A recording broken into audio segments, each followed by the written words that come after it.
We want to bring in our next guest here on Live Now from Fox, Brian Sobel, a political analyst. Always great to have you here on Live Now from Fox. And Brian, I have to ask you, just point out here, as the polls suggest here, Donald Trump is far and away the leading candidate here on the GOP side. Why are they even having this? Is this just for cable networks to get the last money squeeze before the voting begins? Maybe, Mike, but really, I think what it comes down to is for Ron DeSantis and Nikki Haley, this is an incredibly important discussion tonight, heading into the caucus on Monday.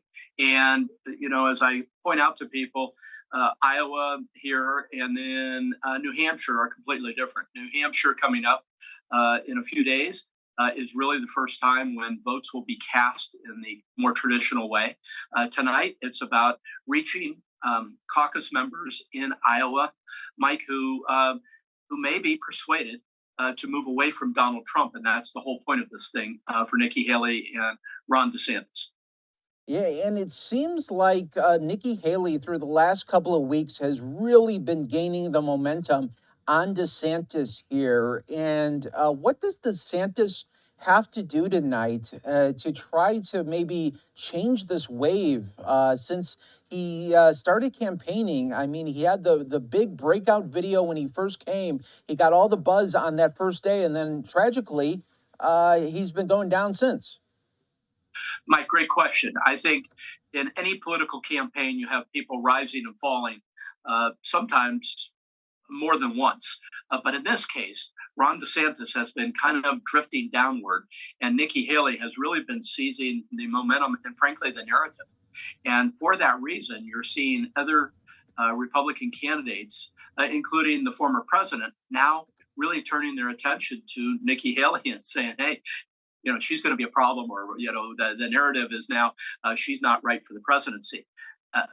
That's how you watch these things. You see who's attacking whom, and pretty clearly you see who the insiders think are emerging.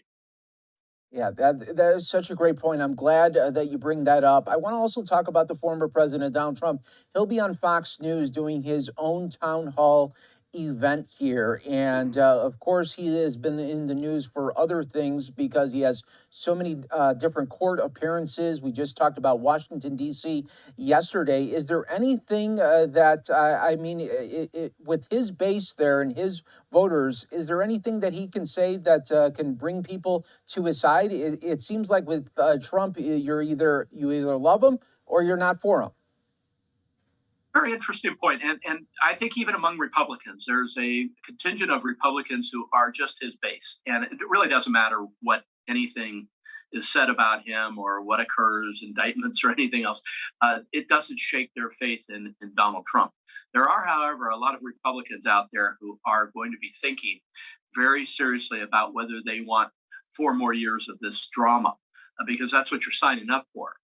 This president is an activist president, and he's going to do things that are going to really upset not only his opponents, but make his own party question some of what he does. I mean, that's just, we've watched 4 years of that. We know what that's like. So what's really interesting here over the next few days in Iowa, in New Hampshire, and in a very busy February and then Super Tuesday in March, we're going to see whether these numbers that we're seeing around Donald Trump are real, or whether they're polling numbers, and when people actually go in to vote, they vote for somebody else. It's going to be fascinating. Yeah, that is so, so true. And would you say for DeSantis tonight, for our viewers that will be watching maybe really everything that is happening today leading up to Iowa, would you say that DeSantis has all the pressure tonight? Absolutely. I think the pressure is on him in a one-on-one to really show that he has the mettle. Now, we saw him earlier a few weeks ago with California Governor Gavin Newsom, and he held his own, and he made some points. How he does tonight is really critical, though, for Republican voters. And if he has a really good night, good for him. If he has a bad night, it may signal what may be the beginning of the end for him. But we'll see. And Brian, I want to get your thought here. If Nikki Haley does as well as it is polling there, and she places above Ron in Iowa there. If she gets second place, does Ron make it to New Hampshire? Yes, he makes it to New Hampshire. He's got the money. He's got his own base. He's got, he knows he has a lot of votes there. But everything's about a trend, and it may be that this tonight and in the caucus on Monday shows that he's trending in the wrong direction.